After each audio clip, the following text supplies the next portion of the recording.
Introduction aux nouvelles psychanalytiques de Poiesis.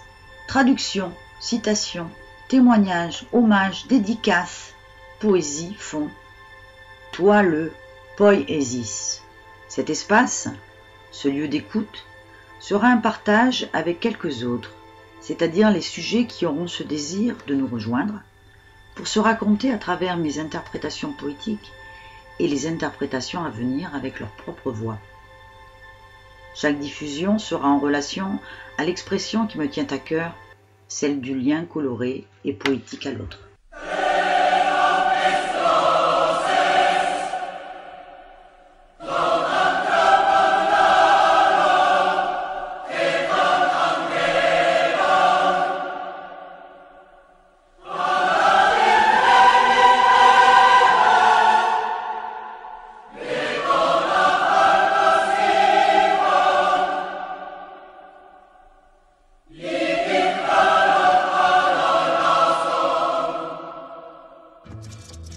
Chers auditeurs de Radio des Psys chez vous, prenons notre billet en direction de l'inconnu. Je vous emmène en voyage à travers Poiesis et ses interprétations poétiques du monde entier. Aujourd'hui, le départ de ce voyage se fait de notre belle capitale, puisque mon amie parisienne Stéphanie Cocuot nous invite à découvrir sa création par sa propre interprétation. C'est avec une grande joie que j'ai plaisir, chers auditeurs de Radio des Psys chez vous, de partager avec vous cette reconnaissance de l'autre dans toute sa singularité et que nous pouvons éprouver lors de chaque vraie et belle rencontre.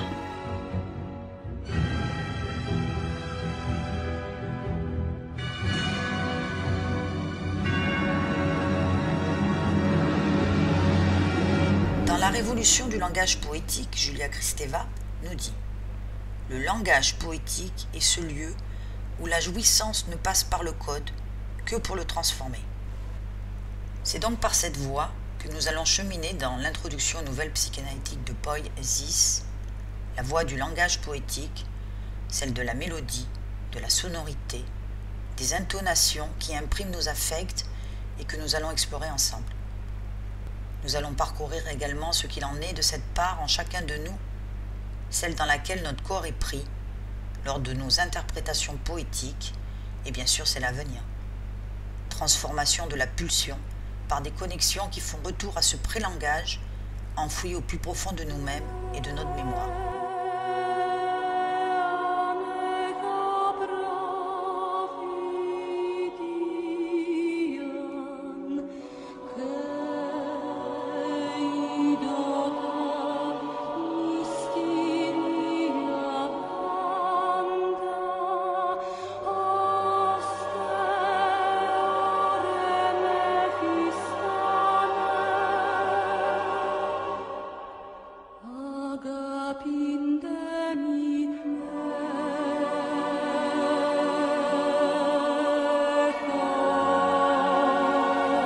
C'est ce que j'ai pu ressentir en explorant ce processus poétique dans la relation transférentielle lors de mon analyse. Passage poétique que j'ai traversé et que je vous livre dans cet extrait de mon livre « Cauzel, la plus belle histoire d'amour, c'est vous ». Le voici. Cauzel avait ressenti chaque sens qui s'était mobilisé en elle dans une sensibilité extrême. Elle avait entendu le froissement des feuilles des chênes où la légère brise s'était engouffrée. Les aboiements au loin avaient fait jaillir en elle une rythmicité solennelle. Ses yeux avaient brillé d'étoiles, reflets d'une voie lactée, amplifiés par le scintillement de centaines de lucioles qui, de leur sens, avaient ouvert et fermé leur souffle, en entourant voluptueusement Cauzel de lumière de nuit. Sa peau avait été imprégnée d'odeurs de cœur des fleurs de l'obscurité qui respiraient à l'abri de leurs pétales, recouvertes de la tiédeur d'une nuit d'été. Le doux clapotis des gouttes de pluie qui s'amplifiait au contact de la chaleur du bois du chalet, le bruit sourd du tonnerre qui fuyait au loin, venait authentifier par son passage antérieur l'instant poétique qu'avait vécu Cauzel. Authentification d'une présence liée à la nature humaine. Elle avait flotté dans ce lieu féerique où elle savourait une satisfaction presque hallucinatoire. Elle avait saisi délicatement dans le creux de sa main droite la luciole égarée, qu'aurait pu être Cosel au regard de sa queue, en l'encourageant gracieusement, dans un mouvement lent et interminable, à rejoindre la communauté accueillante de ses scintillements. La subjectivité de Cosel avait enregistré toutes les sensations corporelles étrangement tendues et sensibles par un vécu suspendu d'un instant sans temps.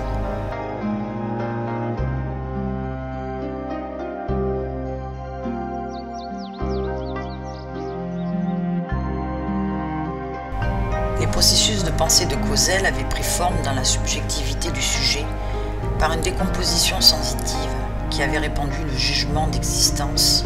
Heurte-t-elle un partage originaire? Était-elle devant une expérience de satisfaction qui lui relançait en quelque sorte son désir?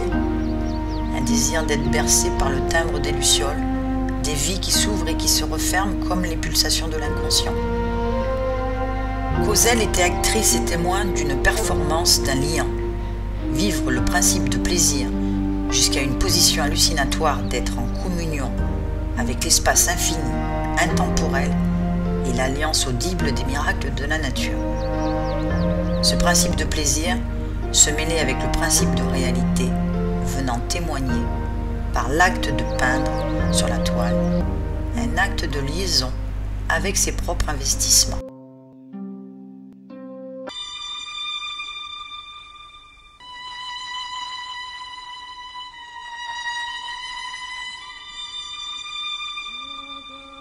Et en parlant d'investissement, je vais vous présenter Stéphanie Cocuot. Stéphanie est psychologue, elle exerce sur Paris. Je l'ai rencontrée lors d'un congrès de psychanalyse à Paris. Le thème en était le réel. Au fil du temps et d'échanges, cette belle rencontre s'est transformée en belle amitié et nous a permis de créer un lien fort et précieux et la création d'un signifiant commun, Libertel, qui lui va à merveille. Aujourd'hui, Stéphanie va nous insuffler sa création par son témoignage. Je la remercie pour tout ce travail qu'elle a effectué afin d'arriver à nous livrer sa belle voix. À toi, Libertel. Comme dirait Françoise Dolto, c'est la parole qui fait vivre. Alors acceptez ce modeste témoignage avec Cosel, causons, dit-elle. Je tue elle. Elle illumine, elle éclaire. Je tue elle. La nuit duel, je tue elle. Le jour se lève sur le rêve qui craquelle, je tue elle. Sur le sang d'hier, l'aile, je tue elle. Jour après jour, dit-elle, je tue elle. Résistance sur elle, je tue elle. Elle entend ce elle, je tue elle. Elle l'instantanéité de l'aile, je tue elle. Elia le haït, elle s'étreint sur le lac des Lucioles, je le hutte, Libertel. Merci pour ce bobin esquimère. J'ai lu une belle histoire d'amour, une vraie. Oui, je le dis, je le crie haut et fort, je l'inscris même, car cette rencontre marque pour l'avoir parcourue en entier. Et je peux dire que ce récit témoigne bien les profondeurs océaniques. C'est C qui nous parle de sa plus belle histoire d'amour, c'est vous. Puis un autre jeu s'ouvre vers un jeu tuel. N'est-ce pas magnifique de pouvoir transmettre un jeu de mots dans un livre qui danse une vaguelette d'ailes? Moi-même, je ne suis plus comme avant, car cette mer claire s'étend loin, très loin. Mes mots sont plus limpides avec ces belles vagues en quête de vérité. C'est une traversée profonde et si parlante de ce que veut dire analyse, une vraie. Encore merci, c'était elle. Voilà pourquoi je me suis risquée avec Libertel, car c'est bien de ça qu'il s'agit. Apprendre à se défaire et de se refaire dans ce rien de la lettre, parce que c'est une question de temporalité, pour que s'envolent les mots en laissant place à son propre usufruit.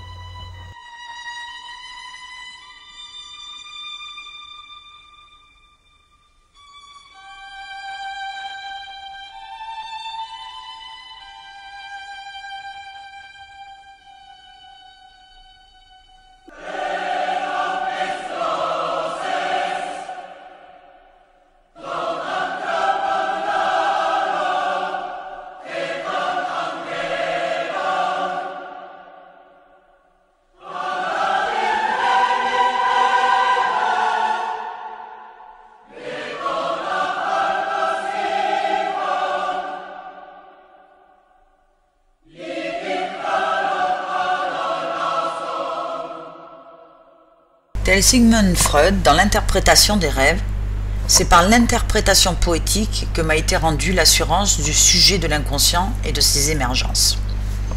Cette voie royale reste un retour à venir d'une expérience primaire et poétique, passant le constat de visiter notre propre la langue.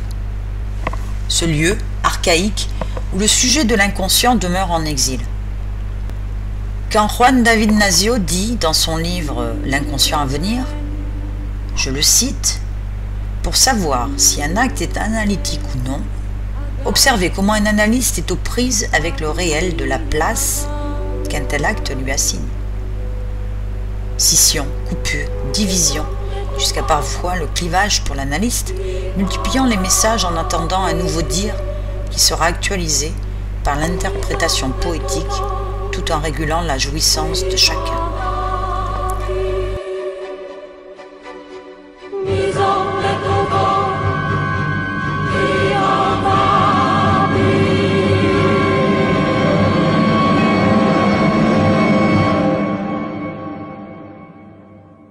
Heidegger nous dit « Il demeure cette seule nécessité, d'éprouver par une pensée sobre et dégrisée ce qui dans le dit de son poème n'a pas été énoncé.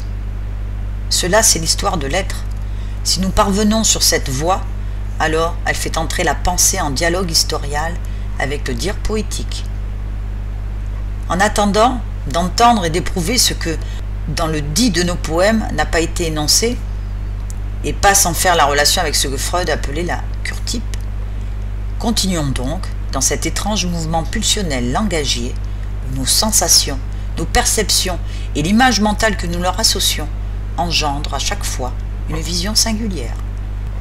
Je vous déplace dans cette cure poétique qui n'est pas sans rappeler ce versant sémiotique de la période précoce, celle du prélangage, issu de la relation mère-enfant, retraduit dans ce poème.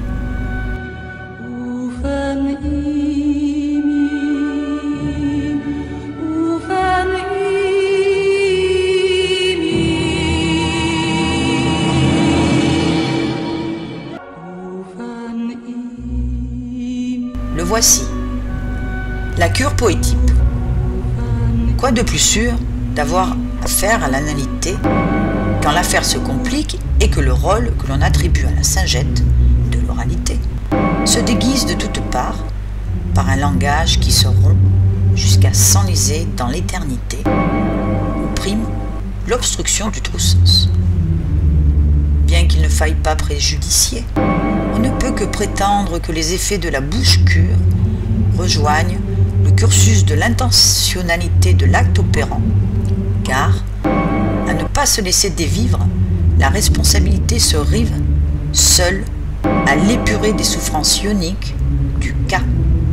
Alors, parmi les autres, espère les soustraits de l'inconscient, qui pulse en attendant la rencontre merveilleuse d'un réel habile et inouï d'une nuit scintillante, affairé à un transfert délectable et délicat, rejouant l'imaginaire du regard à la voix symbolique nécessaire, pour revivre en somme une pulsion d'écoute renouée à la génitalité, et puis colorer de ses propres mains l'instant rivé à la nature humaine.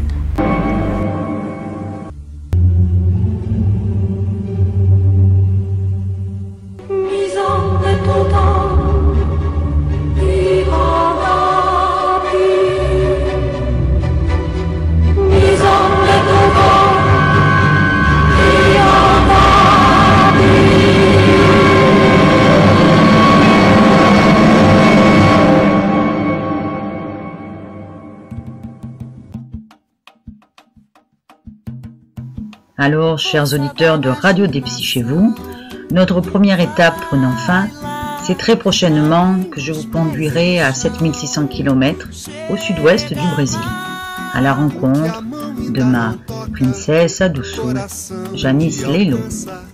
Força da imaginação, vai lá. Força da imaginação, vai lá, além dos pés e do chão. Chega lá, o que a mão ainda não tem.